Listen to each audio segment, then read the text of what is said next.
اگلی حدیث عن ابی سعید و ابی ہریرہ رضی اللہ عنہما عن النبی صلی اللہ علیہ وسلم قال ما يصيب المسلم من نصب ولا وصب ولا هم ولا حزن ولا اذى ولا غم حتى الشوكة يشاكها الا كفر الله بها من خطاياه متفق علیہ۔ حضرت ابو سعید اور حضرت ابو ہریرہ سے روایت ہے، یہ دونوں روایت کرتے ہیں کہ حضور صلی اللہ علیہ وسلم نے فرمایا کہ کوئی مومن ایسا نہیں کہ جس کو کوئی مصیبت پہنچے۔ یہاں پر آپ دیکھیں کہ مصیبت پہنچے کس کس چیز کی، آگے ان چیزوں کا تذکرہ ہے۔ سب سے پہلے فرمایا گیا نصب۔ نصب کہتے ہیں تھکاوٹ کو، کہ کسی قسم کی مسلمان کو تھکاوٹ لاحق ہو جائے، کوئی مرض ہو جائے، کوئی حزن و ملال ہو، تکلیف اور غم ہو، حتیٰ کہ کانٹے کی چبھن جیسی تکلیف نہیں پہنچتی مگر یہ کہ اللہ تعالیٰ اس کے گناہوں کو اس کے بدلے میں معاف کر دیتے ہیں۔ اب آپ دیکھیں کہ یہ وہ چیزیں ہیں کہ جو ہر روز ہر دن ہمیں کسی نہ کسی طرح پہنچتی رہتی ہیں۔ سب سے پہلی چیز جس کا ذکر کیا گیا وہ تھکاوٹ ہے۔ انسان گھر کے کام کاج کر کے مختلف اور کاموں کے بعد جب اسے تھکن لاحق ہوتی ہے تو ایسی صورت میں اگر اس تھکن پر بھی وہ اللہ تعالیٰ سے اجر کا طالب ہو اور اس پر اس لیے صبر کرے کہ خدا اس کی بہترین جزا دینے والا ہے، تو اللہ تعالیٰ اس کے لیے واقعی بہترین بدلہ اپنے پاس رکھتے ہیں۔ پھر ولا وصبن، وصب کہتے ہیں مرض کو، بیماری کو، کہ کسی قسم کی کوئی بیماری، کوئی فلو، کوئی کھانسی، کوئی گلا خراب، کوئی سر درد، کسی بھی قسم کی۔ ایک ہوتی ہے مرض اور ایک ہوتی ہے وصب۔ وصب ہوتی ہے کوئی بھی مرض، چھوٹی موٹی، یعنی کچھ بھی۔ ولا ہم ہوتا ہے ایسا غم جو دل میں اندیشہ، ملال، فکر ڈال دے، یعنی کوئی خاص غم کی شکل نظر نہ آئے لیکن انسان اندیشوں میں مبتلا ہو۔ اور ولا حزن، اور نہ کوئی غم۔ حزن وہ ہوتا ہے کہ جس میں دوسرے کا فکر ہو، ہم ہوتا ہے جس میں اپنی ذات کے اندیشے، اور حزن ہوتا ہے جس میں کسی اور کی، جیسے اولاد کی فکر ہوتی ہے، جیسے والدین کی فکر ہوتی ہے، یا جیسے اور کسی بھی انسان کا غم ہوتا ہے انسان کو اس کا۔ ولا اذن، اور نہ کوئی اذیت، کسی قسم کی کوئی اذیت۔ ولا غم، اور نہ کوئی غم۔ غم عموماً وہ چیز ہوتی ہے جو انسان کو اتنا مجبور کر دے، یعنی اس کے عقل پہ پردہ ڈال دے، اس کے لیے دن کو اندھیرا کر دے، جسے غمامہ کہتے ہیں بادل کو۔ جب بادل آ جاتے ہیں تو سورج کو ڈھانک لیتے ہیں۔ سورج کو ڈھانکنے کے بعد اندھیرا تو نہیں ہوتا، رات تو نہیں آتی، لیکن آپ نے دیکھا ہوگا کہ پوری روشنی بھی نہیں رہتی۔ تو غم ایسی کیفیت کو کہتے ہیں کہ جس میں انسان کا دل ایسی تکلیف میں مبتلا ہو جائے کہ جس کے بعد اسے کوئی اپنا فیوچر نظر نہ آتا ہو، اس مشکل کا کوئی حل نظر نہ آتا ہو۔ پھر فرمایا حتی الشوکۃ، یہاں تک کہ ایک کانٹا بھی اگر چبھ جائے، اور کانٹا تو بطور مثال دیا نا، سمبولک ہے، یعنی اگر انسان اگر کسی چھری سے کام کر رہا ہے، وہ چھری لگ جاتی ہے، کہیں گزرتے ہوئے کسی چیز کے ساتھ کوہنی لگ جاتی، کہیں اٹک جاتا ہے، کوئی جوتا چبھ جاتا ہے، کہیں موچ آ جاتی، کسی بھی قسم کی چھوٹی موٹی تکلیف جب اسے پہنچتی ہے تو ان سب کے بدلے میں اللہ تعالیٰ اس کی خطاؤں کو دور فرماتے ہیں، انہیں دھو دیتے ہیں، انہیں درست کر دیتے ہیں۔ تو یہ کس لیے ہوتا ہے؟ انسان کے اس مصیبت پر صبر کرنے کی وجہ سے۔ لیکن اگر انسان وہاں بیٹھ کے گالیاں نکالنا شروع کر دے، یا بد زبانی شروع کر دے، یا اللہ تعالیٰ سے شکوے شروع کر دے، تو تکلیف تو ہوتی ہے، جو ہو ہی جاتی ہے، وہ تو نہیں ٹلتی۔ کانٹا جو چبھ گیا، اب آپ واویلا مچا دیں تو کانٹا اس سے تو نہیں نکلے گا مثلا، یا اگر کہیں کٹ لگ گیا، خون نکل رہا ہے، تو چیخنے چلانے سے خون تو نہیں بند ہو جائے گا، یا اللہ تعالیٰ کے خلاف یا اللہ کی ناشکری کے کلمات زبان سے نکال کر وہ دکھ تو وہیں رہے گا، لیکن انسان اس کا اجر بھی کھو دیتا ہے۔ تو ایسی صورت میں صبر ایک ایسی چیز ہے جو انسان کے لیے روشنی بھی ہے اور انسان کے لیے ایک حسن بھی ہے، اس میں انسان کی شخصیت کے اندر ایک ایسا نکھار بھی آ جاتا ہے کہ جس سے وہ اللہ اور بندوں دونوں کا محبوب ہو جاتا ہے۔ اگلی حدیث حضرت ابن مسعود رضی اللہ تعالی عنہ سے ہے، وہ بیان فرماتے ہیں کہ ایک مرتبہ جب حضور صلی اللہ علیہ وسلم کو بخار تھا تو میں آپ کی خدمت میں حاضر ہوا اور میں نے عرض کیا، یا رسول اللہ صلی اللہ علیہ وسلم، آپ کو تو بہت تیز بخار ہے۔ آپ صلی اللہ علیہ وسلم نے ارشاد فرمایا، ہاں مجھے تم لوگوں کی نسبت 2 آدمیوں کے بخار کے برابر بخار ہوتا ہے۔ اندازہ کریں۔ میں نے عرض کیا، اس کی کیا وجہ ہے؟ کیا آپ کے لیے دگنا ثواب ہے اس کے لیے؟ آپ نے فرمایا ہاں. اس کے بعد فرمایا کہ کوئی مسلمان ایسا نہیں جسے کوئی تکلیف پہنچے، مثلاً کانٹے کی یا اس سے زیادہ کی، مگر یہ کہ اللہ تعالیٰ اس کی وجہ سے اس کے گناہ معاف فرما دیتا ہے، اور اس کے گناہ اس طرح جھڑ جاتے ہیں جیسے سوکھے درخت کے پتے جھڑ جاتے ہیں. یعنی بخار جیسی تکلیف میں، یا اس وقت فرمایا کہ کانٹے جیسی چبھن میں بھی انسان کے گناہ جو ہے وہ جھڑتے ہیں. گویا کہ انسان کو دنیا میں بھی ان چھوٹی موٹی تکلیفوں کا اجر جو ہے وہ ساتھ ساتھ دیا جاتا ہے. یہاں ایک خاص قابل ذکر بات یہ ہے کہ حضور صلی اللہ علیہ وسلم کی دگنی تکلیف، جبکہ ہم دیکھتے ہیں کہ حضور صلی اللہ علیہ وسلم اللہ کے محبوب تھے، اللہ کے پیارے تھے، تو کیا کوئی اپنے پیارے کو اذیت دے کر خوش ہوتا ہے؟ نہیں. ہوتا دراصل یہ ہے کہ جس سے محبت زیادہ ہوتی ہے اسے انسان زیادہ بلند مقام پہ دیکھنا چاہتا ہے، اور بلند مقام حاصل کرنے کے لیے زیادہ تکلیفوں سے گزرنا پڑتا ہے. یہ ہے دراصل اس کے پیچھے فلسفہ. تو کبھی بھی اللہ تعالیٰ کی طرف سے اگر کسی قسم کی کوئی ہم دیکھتے ہیں کہ کوئی محرومی آ جاتی ہے، کوئی آزمائش آتی ہے، کوئی تکلیف آتی ہے، کوئی دکھ آتا ہے، اور اس میں اگر عام لوگوں کی نسبت شدت زیادہ آ جاتی ہے، تو اس سے یہ نہیں سمجھنا چاہیے کہ خدا تعالیٰ ہم سے ناراض ہے یا نعوذ باللہ ہمارے لیے ہمارے دشمن ہیں.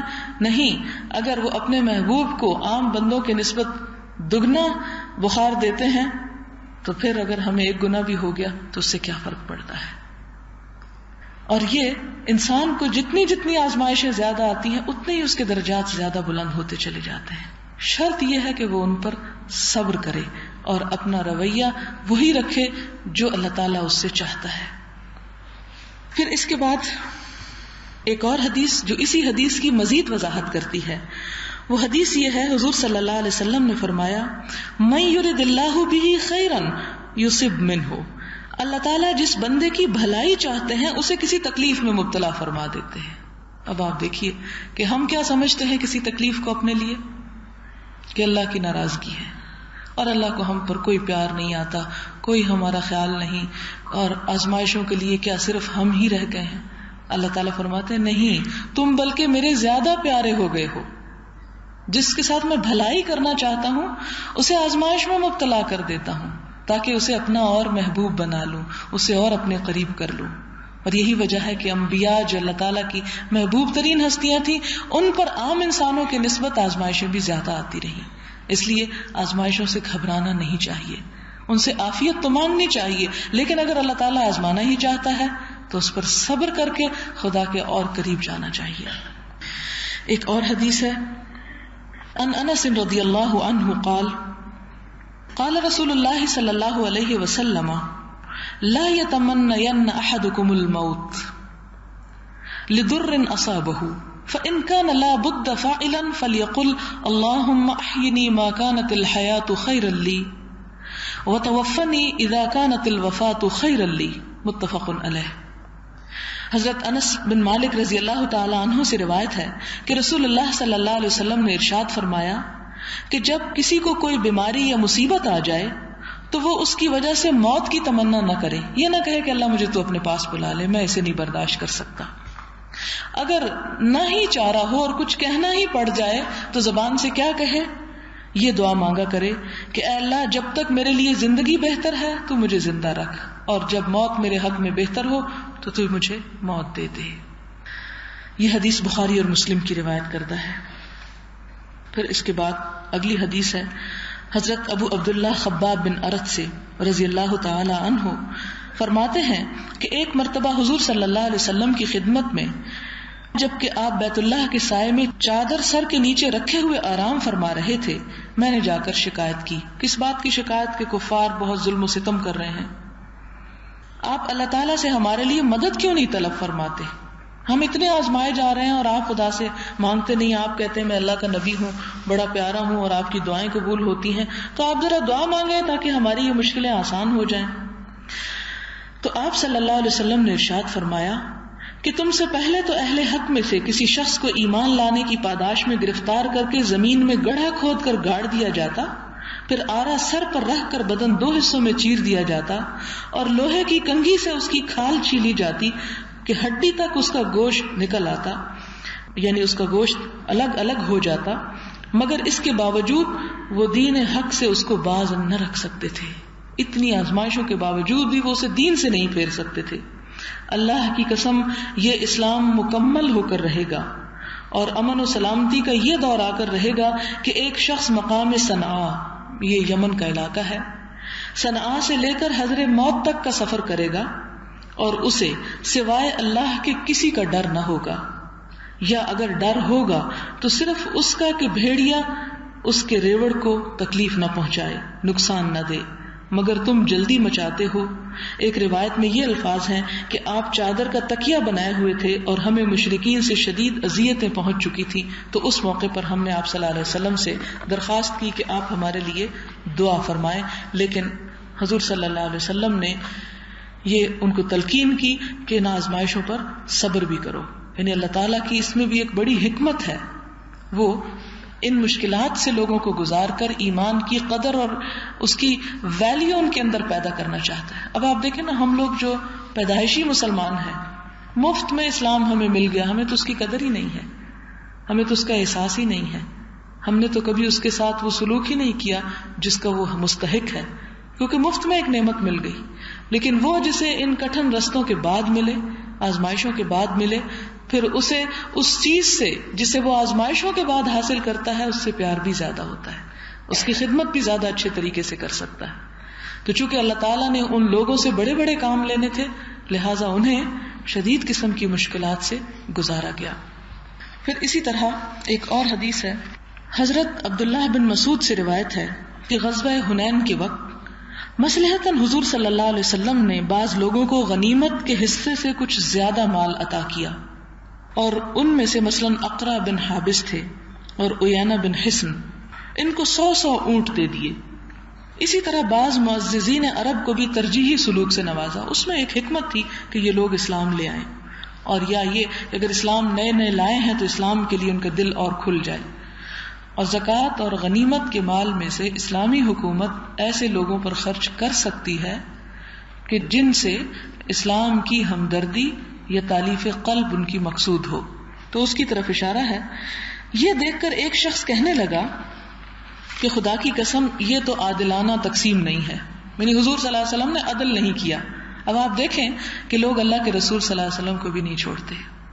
اندازہ کریں اس بات سے کہ آپ صلی اللہ علیہ وسلم جو کہ ہر اپنا کام اللہ تعالیٰ کی طرف سے وحی کی شکل میں کرتے تھے، اس کی ہدایت کے مطابق، جب آپ نے اسلام ہی کے فائدے کے لیے، اپنے ذاتی کسی فائدے کے لیے نہیں، کچھ لوگوں کو مال غنیمت میں سے جان بوجھ کر زیادہ دیا، تو اس پر کچھ لوگوں کو جو اصل میں منافقین ہی تھے انہیں اعتراض گزرا.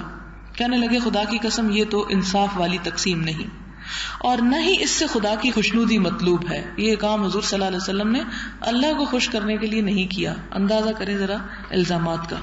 تو میں نے یہ بات سن کر کہا خدا کی قسم میں رسول اللہ صلی اللہ علیہ وسلم کو اس کی خبر ضرور کر دوں گا. چنانچہ میں خدمت اقدس میں حاضر ہوا اور جو کچھ اس شخص نے کہا تھا آپ کے گوش گزار کر دیا، جسے سن کر آپ کا چہرہ مبارک کبیدگی کی خاطر یعنی رنج کی وجہ سے ایک دم سرخ ہو گیا. ظاہر ہے کہ انسان کسی سے ایسی بات سنتا ہے جو اس کے وہم و گمان میں نہ ہو اور اس کے خاص طور پر کردار کے اوپر حرف آئے تو اس پر انسان کا ری ایکشن جو ہونا چاہیے وہی آپ صلی اللہ علیہ وسلم کا ہوا. چنانچہ آپ نے فرمایا جب اللہ اور رسول ہی انصاف نہ فرمائیں تو وہ کون ہے جو پھر انصاف کرے گا. پھر ارشاد فرمایا کہ اللہ تعالیٰ موسیٰ علیہ السلام پر رحم فرمائے، ان کو تو اس سے بھی زیادہ ستایا گیا مگر انہوں نے صبر و ضبط فرمایا. یعنی ایک اللہ کے بندے کی صفت کیا ہوتی ہے کہ جب اس پر آزمائش آتی ہے تو آزمائش میں وہ اپنے سے بڑی آزمائش والوں کو دیکھتا ہے کہ مجھے تو کم آزمایا جا رہا ہے، مجھ سے زیادہ بھی آزمائش میں لوگ ہیں.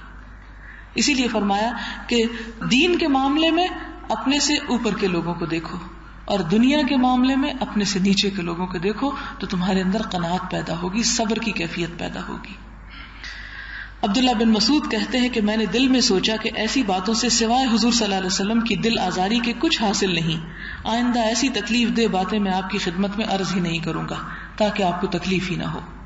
آپ نے سورۃ الانعام میں یہ پڑھا ہوگا کہ یہ لوگ کہتے ہیں کہ ہوا اذن، کہ حضور صلی اللہ علیہ وسلم کیا ہے؟ اذن یعنی کانوں کے کچے ہیں. تو اللہ تعالیٰ نے فرمایا کہ قل اذن خیر لکم، کانوں کا کچا ہونا تمہارے حق میں بہتر ہے. اور یہ دراصل یہود اور منافقین کی طرف سے حضور صلی اللہ علیہ وسلم پر الزام تھا، کیونکہ مخلص مسلمان منافقین کی ان شرارتوں اور خباثتوں کو جب حضور صلی اللہ علیہ وسلم کے پاس پہنچاتے اور آپ اگر اس کے مطابق کوئی احتیاط فرماتے یا کوئی کارروائی کرتے تو اس سے یہ لوگ بہت جز بجز ہوتے، بہت تکلیف محسوس کرتے. بجائے اس کے کہ اپنے طرز عمل کو بدلے، وہ کیا کرنا شروع کر دیتے، الٹا حضور صلی اللہ علیہ وسلم پر الزام لگاتے تاکہ ان کے اپنی غلطیاں اور برائیاں چھپی رہیں، اور جو اسلام کے خلاف سازشیں وہ کر رہے ہیں وہ کرتے چلے جائیں.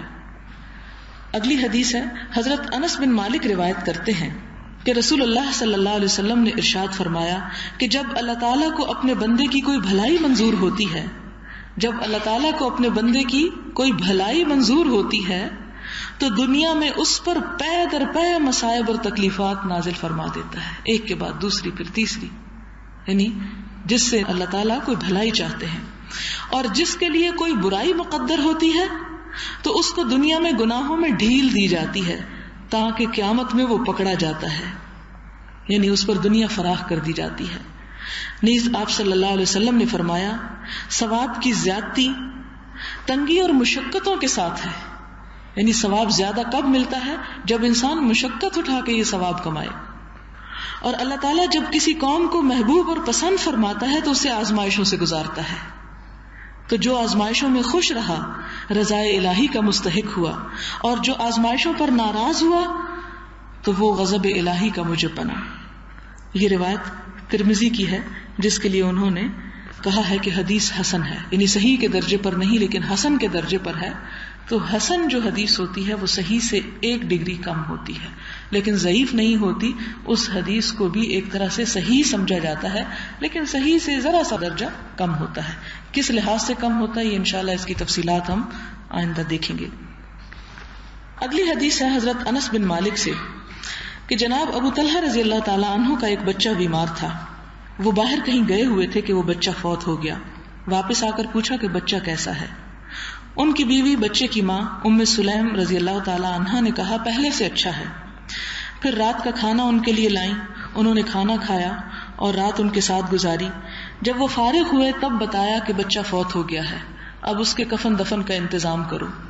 صبح ہوئی تو ابو طلحہ رضی اللہ تعالیٰ عنہ حضور صلی اللہ علیہ وسلم کی خدمت میں حاضر ہوئے اور سارا واقعہ عرض کیا. حضور صلی اللہ علیہ وسلم نے دریافت فرمایا کہ کیا تم آج بیوی سے قریب بھی گئے ہو؟ ابو طلحہ رضی اللہ تعالیٰ عنہ نے کہا ہاں. تب آپ صلی اللہ علیہ وسلم نے دعا فرمائی، اے اللہ ان دونوں کو برکت عطا فرما. چنانچہ ام سلیم رضی اللہ تعالیٰ عنہ کے ہاں بچہ پیدا ہوا. اس وقت ابو طلحہ رضی اللہ تعالیٰ عنہ نے جناب انس بن مالک رضی اللہ تعالیٰ عنہ سے کہا اس بچے کو حضور صلی اللہ علیہ وسلم کی خدمت میں لے چلو. کچھ کھجوریں بھی ساتھ کر دی.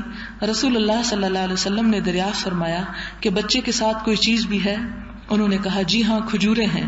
حضور صلی اللہ علیہ وسلم نے کھجور لے کر اپنے دہن مبارک میں چبا کر بچے کے منہ میں رکھی اور اس کی تہنیک فرمائی. وہ جسے ہم گھٹی دینا کہتے ہیں اسے عربی میں تہنیک کہتے ہیں. اور بچے کا نام عبداللہ رکھا.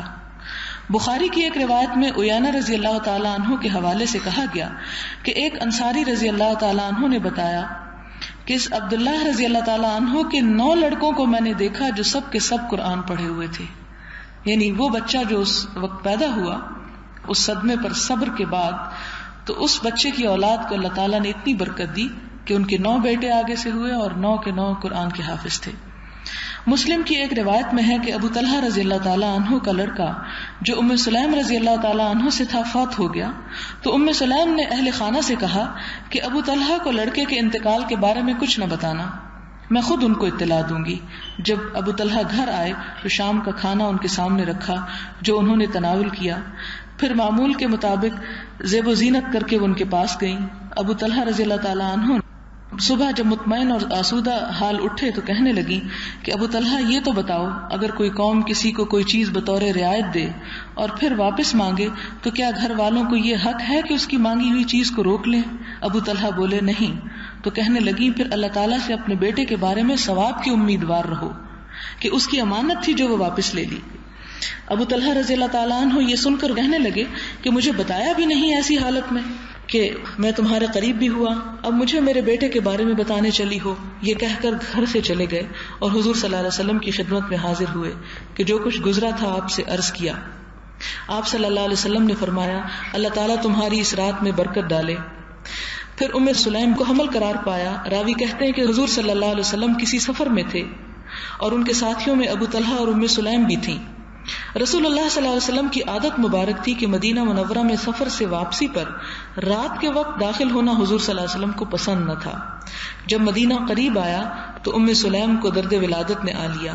حضور صلی اللہ علیہ وسلم تو روانہ ہو گئے مگر ابو طلحہ کو ان کی وجہ سے رکنا پڑ گیا. حضرت انس فرماتے ہیں کہ ابو طلحہ رضی اللہ تعالیٰ عنہ کہنے لگے کہ اے اللہ مجھے یہ بات بہت ہی پسند اور مرغوب خاطر ہے کہ جب حضور صلی اللہ علیہ وسلم مدینہ سے باہر سفر پر تشریف لے جائیں تو میں بھی آپ کے ساتھ ہوں، اور جب آپ مدینہ واپس تشریف لائیں تو میں بھی آپ کے ہم قدم رہوں. میں اس مجبوری کے سبب اے اللہ جو تیرے علم میں ہے میں یہاں رک گیا ہوں، یعنی اپنی بیوی کی تکلیف کی وجہ سے. تب ام سلیم بولی ابو طلحہ مجھے جو پہلے کیفیت تھی وہ اب محسوس نہیں ہو رہی، اس لیے سفر جاری رکھو. یعنی وہ تمہاری جو حسرت ہے کہ تم حضور صلی اللہ علیہ وسلم کے ساتھ مل کر مدینہ میں داخل ہو تو وہ تم اپنی پوری کرو. چنانچہ ہم وہاں سے روانہ ہوئے. مدینہ پہنچ کر پھر درد ولادت ہوا اور لڑکا پیدا ہوا. حضرت انس رضی اللہ تعالیٰ عنہ فرماتے ہیں کہ مجھ سے میری والدہ کہنے لگی کہ انس دیکھو حضور صلی اللہ علیہ وسلم کی خدمت میں بچے کو لے جانے سے پہلے کوئی اسے دودھ نہ پلائے. جب صبح ہوئی تو میں بچے کو لے کر حضور کی خدمت میں حاضر ہوا. اس کے بعد بعین ہی حدیث کا سابق مضمون بیان فرمایا کہ آپ صلی اللہ علیہ وسلم نے وہ کھجور چبا کر اس بچے کو تحنیک دی، اور اس کے بعد اللہ تعالیٰ نے ان کو آگے اتنی برکت دی کہ ان کے 9 بیٹے پیدا ہوئے اور وہ سب کے سب قرآن کے حافظ تھے. اگلی حدیث ہے حضرت ابو ہریرہ رضی اللہ تعالی عنہ سے کہ حضور صلی اللہ علیہ وسلم نے فرمایا بہادر وہ نہیں جو دوسروں کو زیر کر لے، یعنی ان پہ غالب آ جائے اور پچھاڑ دے. یعنی کسی کشتی میں اگر دوسرے کو وہ گرا دے تو وہ گرانے والا جو ہے وہ بہادر نہیں ہے. بہادر تو وہ ہے جو غصے کی حالت میں اپنے آپ کو قابو میں رکھے، کنٹرول رکھے اپنے اوپر. بخاری اور مسلم کی روایت ہے. اگلی حدیث حضرت سلیمان بن سرد سے ہے رضی اللہ تعالی عنہ. روایت کرتے ہیں کہ میں حضور صلی اللہ علیہ وسلم کی مجلس میں حاضر تھا کہ وہاں 2 حضرات میں باہم جھڑپ ہو گئی، لڑ پڑے. ان میں سے ایک کا چہرہ غصے کی شدت سے سرخ اور گلے کی رگیں پھول گئیں. اس وقت رسول اللہ صلی اللہ علیہ وسلم نے ارشاد فرمایا کہ مجھے ایک ایسا کلمہ معلوم ہے کہ اسے یہ کہہ لے تو اس کی یہ حالت جاتی رہے گی، اور وہ کلمہ ہے اعوذ باللہ من الشیطان الرجیم. تب صحابہ کرام نے اس سے کہا یہاں اعوذ باللہ من الشیطان الرجیم پڑھ لو تو غصہ جاتا رہے گا. یہاں پر صبر کرنے کا ایک گر یا طریقہ بتایا گیا ہے اس موقع پر جب انسان غصے سے شدید مغلوب ہو رہا ہو، اور وہ ہے اعوذ باللہ، کیونکہ غصہ جو ہے وہ شیطان کی طرف سے ہوتا ہے، شیطان آگ سے بنا ہے. اور ایک اور جگہ پر فرمایا کہ اس وقت انسان ٹھنڈا پانی پی لے، اگر اسے خود ہوش نہ ہو تو پاس کوئی بیٹھا ہوا اسے لا کر دے دیا کرے. اس کے بعد حضرت معاذ بن انس رضی اللہ تعالیٰ عنہ روایت بیان فرماتے ہیں کہ نبی صلی اللہ علیہ وسلم نے ارشاد فرمایا کہ اگر کوئی شخص اپنا غصہ اتارنے کی قدرت رکھنے کے باوجود غصہ پی لے، یعنی غصہ دوسرے پہ اتار سکتا ہے لیکن غصہ نہ کرے، تو اللہ تعالیٰ قیامت کے دن تمام مخلوق کے مجمع میں اسے فوقیت کے ساتھ بلائیں گے، بڑے آنر کے ساتھ اسے بلائیں گے کہ ادھر آؤ. اور جب وہ آ جائے گا تو اسے کہیں گے کہ حوران بہشت میں سے اپنے لیے جسے چاہے منتخب کر لو، یعنی اسے چوائس ہوگی. حضرت ابو ہریرہ رضی اللہ تعالی عنہ سے مروی ہے کہ ایک شخص حضور مقبول صلی اللہ علیہ وسلم سے عرض کرتا ہے کہ مجھے کچھ وصیت فرمائیے. آپ صلی اللہ علیہ وسلم نے فرمایا بس غصہ نہ کیا کرو. اس شخص نے اپنا سوال دہرایا، آپ نے یہی فرمایا کہ غصہ نہ کیا کرو، کیونکہ غصہ کرنا صبر کے خلاف ہے.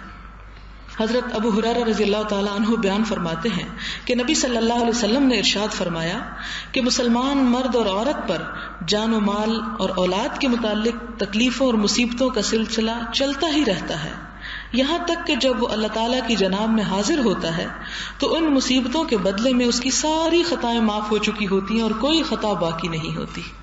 یعنی بچوں کی طرف سے کسی نہ کسی، کبھی کوئی بیماری ہے، کبھی کوئی مشکل ہے، کوئی پریشانی ہے، کوئی ان کی نافرمانی ہے، یعنی انسان جو بھی دکھ اٹھاتا رہتا ہے اس کے بدلے میں اس کے گناہ صاف ہوتے رہتے ہیں، یہاں تک کہ انسان کا دنیا سے رخصتی کا وقت آتا ہے اور اس حال میں رخصت ہوتا ہے کہ ان مصیبتوں کی وجہ سے وہ گناہوں سے بالکل پاک ہو چکا ہوتا ہے. حضرت ابن عباس سے مروی ہے کہ جناب عیانہ بن حصن رضی اللہ عنہ جب مدینہ آئے اور اپنے برادر زادہ حر بن قیس کے ہاں مہمان ہوئے. حر بن قیس کا شمار ان حضرات میں ہوتا تھا جنہیں حضرت عمر فاروق رضی اللہ تعالی عنہ اپنی مجلس خاص میں بٹھایا کرتے تھے. یہ سب حضرات قراء ہوتے تھے، قرآن پاک بہت اچھی طرح پڑھتے تھے. آپ کی مجلس مشاورت کے ارکان بھی یہی ہوتے تھے، یعنی مجلس شورا کے. آپ انہی حضرات سے مشورے لیتے تھے. جناب عیانہ نے اپنے بھتیجے سے کہا کہ تمہاری رسائی جناب امیر المومنین کی مجلس خاص تک ہے، میرے لیے بھی حاضری کی اجازت لے دو. حر بن قیس نے جناب فاروق اعظم رضی اللہ عنہ سے ان کے لیے اجازت طلب کی تو آپ نے اجازت مرحمت فرما دی. جناب عیانہ جب مجلس میں حاضر ہوئے تو حضرت عمر رضی اللہ تعالیٰ عنہ سے کہنے لگے کہ آپ ہم کو بہت عطایا نہیں دیتے، یعنی بہت سی بخشش نہیں دیتے، اور نہ ہی ہمارے ساتھ انصاف کرتے ہیں. یہ سن کر فاروق اعظم رضی اللہ عنہ کو بہت غصہ آیا اور خطرہ ہوا کہ کوئی ناگوار بات واقع نہ ہو جائے. تو حر بن قیس بولے، امیر المومنین، اللہ تعالیٰ نے اپنے نبی محترم صلی اللہ علیہ وسلم سے فرمایا تھا خذ العفو وأمر بالعرف وأعرض عن الجاہلین، کہ اے محمد صلی اللہ علیہ وسلم آپ معاف فرما دیجئے، بھلائی کا حکم فرمائیے اور جاہلوں سے درگزر کیجئے. اور یہ عیانہ بھی ایک طرح سے جاہل ہیں. جناب عیانہ کہتے ہیں کہ اللہ کی قسم آیت سنتے ہی حضرت عمر رضی اللہ تعالی عنہ اپنی جگہ بیٹھے کے بیٹھے رہ گئے، کچھ نہ بولے، کیونکہ آپ قرآن مجید پر بہت زیادہ عمل کرنے والے تھے.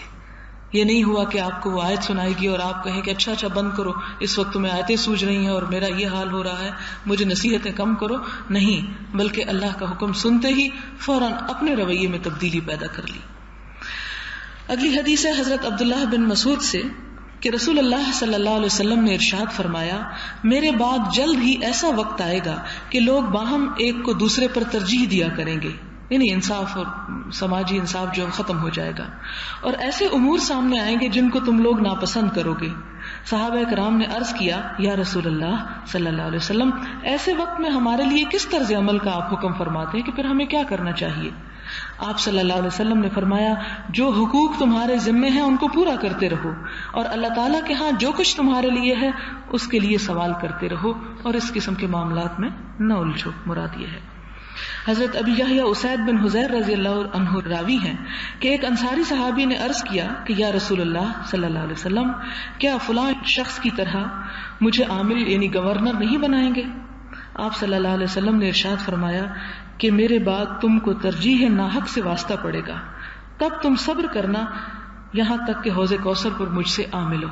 یعنی جو اہل ہوں گے، حقدار ہوں گے، انہیں حق نہیں دیا جائے گا، جو نااہل ہوں گے انہیں آگے لے آیا جائے گا. تو ایسی صورت میں جبکہ میرٹ کا کوئی لحاظ نہیں کیا جائے گا تو اس صورت میں صبر سے کام لینا یہاں تک کہ میرے پاس پہنچ جاؤ، تو پھر میں تمہیں اپنے ہاتھ سے حوض کوثر پہ پانی پلاؤں گا اور تمہارے دل کو ٹھنڈا کروں گا، اور جنت کا بہترین مقام تمہارے لیے ہوگا. ایک اور حدیث ہے حضرت ابو ابراہیم عبداللہ بن ابی اوفا سے روایت کرتے ہیں کہ ایک مرتبہ حضور صلی اللہ علیہ وسلم کسی دشمن کی گھات پر تھے اور آفتاب کے ڈھلنے کا انتظار فرما رہے تھے کہ اسی دوران آپ نے قیام فرمایا اور ارشاد فرمانے لگے کہ دشمن کا مقابلہ کرنے کی آرزو اور تمنا نہ کرو، یعنی یہ دعائیں نہ کیا کرو کہ اللہ کوئی دشمن دکھا اور میں اس کا مقابلہ کروں، ایسی دعا نہ مانگا کرو، بلکہ اللہ تعالیٰ سے عافیت اور سلامتی کی دعا کیا کرو. لیکن جب مقابلہ ہو ہی جائے، خود بخود دشمن سامنے آ جائے، تو پھر جم جاؤ اور صبر کرو، اور یہ بات اچھی طرح ذہن نشین کر لو کہ جنت تلواروں کے زیر سایہ ہے، یعنی مصیبتوں کے بعد ہی حاصل ہوگی. اس کے بعد آپ صلی اللہ علیہ وسلم نے فرمایا، اے اللہ کتابوں کے نازل کرنے والے، اے اللہ بادلوں کے چلانے والے، لشکروں اور جماعتوں کو ہزیمت اور شکست دینے والے، ان دشمنوں کو شکست سے دوچار کر اور ان پر ہم کو غلبہ و فتح عطا فرما. یہ بہت اچھی خوبصورت دعا ہے. یہ آخری حدیث تھی اس باب کی، باب الصبر کی. تو اللہ تعالیٰ سے دعا ہے کہ اللہ ہمیں بھی ان میں شامل کر لے کہ جو واقعی حقیقی معنوں میں صبر کرتے ہیں. وآخر دعوانا الحمدللہ رب العالمین. سبحان اللہ وبحمدہ عدد خلقہ ورضا نفسہ وزنۃ عرشہ ومداد کلماتہ. سبحان اللہ العظیم اللهم صل على محمد وعلى آل محمد كما صليت على إبراهيم وعلى آل إبراهيم إنك حميد مجيد. اللهم بارك على محمد وعلى آل محمد كما باركت على إبراهيم وعلى آل إبراهيم إنك حميد مجيد. ربنا آتنا في الدنيا حسنة وفي الآخرة حسنة وقنا عذاب النار. ربنا لا تزغ قلوبنا بعد إذ هديتنا وهب لنا من لدنك رحمة إنك أنت الوهاب. يا حي يا قيوم برحمتك نستغيث. اللهم اكفنا بحلالك عن حرامك وأغننا بفضلك عمن سواك. اللهم ارزقنا حبك وحب من يحبك وحب عمل يقربنا إلى حبك. اللهم إنا نعوذ بك من جهد البلاء ودرك الشقاء وسوء القضاء وشماتة الأعداء. اللهم لا مانع لما أعطيت ولا معطي لما منعت ولا ينفع ذا الجد منك الجد. يا حي يا قيوم برحمتك نستغيث. اللهم انفعنا بما علمتنا وعلمنا ما ينفعنا وزدنا علما. یا رب العالمین، جو کچھ ہم نے سیکھا ہے، جو پڑھا ہے، اگر اس میں کوئی بات غلط ہو گئی ہو تو ہماری اصلاح فرما دے. ہمیں صحیح راستے کی ہدایت عطا فرما، صحیح علم عطا فرما، صحیح علم حاصل کرنے کی توفیق عطا فرما. یا اللہ، تو ہمیں وہ طرز عمل اختیار کرنے کی توفیق دے جو تجھے پسند ہو. اللہ تعالی ہمیں ہر اس کام سے اور اس بات سے بچنے کی توفیق دے جو تجھے ناراض کرتی ہو. اللہ ہمیں بہترین صبار اور شکور بنا دے. یا ارحم الراحمین، ہمارے اندر صبر کی صفت بہترین احسن طریقے سے پیدا فرما. یا رب العالمین، ہمیں ہر طرح کی مصیبتوں مشکلات سے عافیت میں رکھ. یا اللہ، تو ہم سب کو اپنے قریب کر لے، ہم سے اپنے دین کی خدمت لے لے. یا اللہ، اس کام کے کرنے کو تو اپنی رحمت سے قبول فرما. یا رب العالمین، جو بہنیں یہاں پر آئی ہیں، اللہ اپنی رحمت سے ان کا آنا قبول فرما. اس محفل کو ان کے حق میں حجت بنا، انہیں عمل کی توفیق عطا فرما.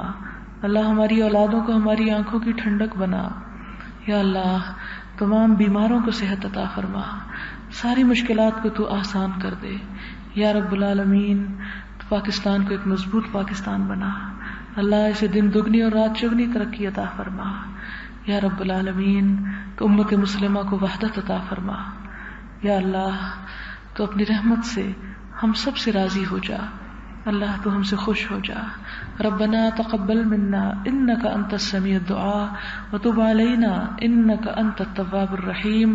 وصلى الله تعالى على خير خلقه محمد وعلى آله واصحابه واهل بيته اجمعين برحمتك يا ارحم الراحمين. الہی آمین. سبحانك اللهم وبحمدك نشهد ان لا اله الا انت نستغفرك ونتوب اليك. والسلام علیکم ورحمۃ اللہ وبرکاتہ.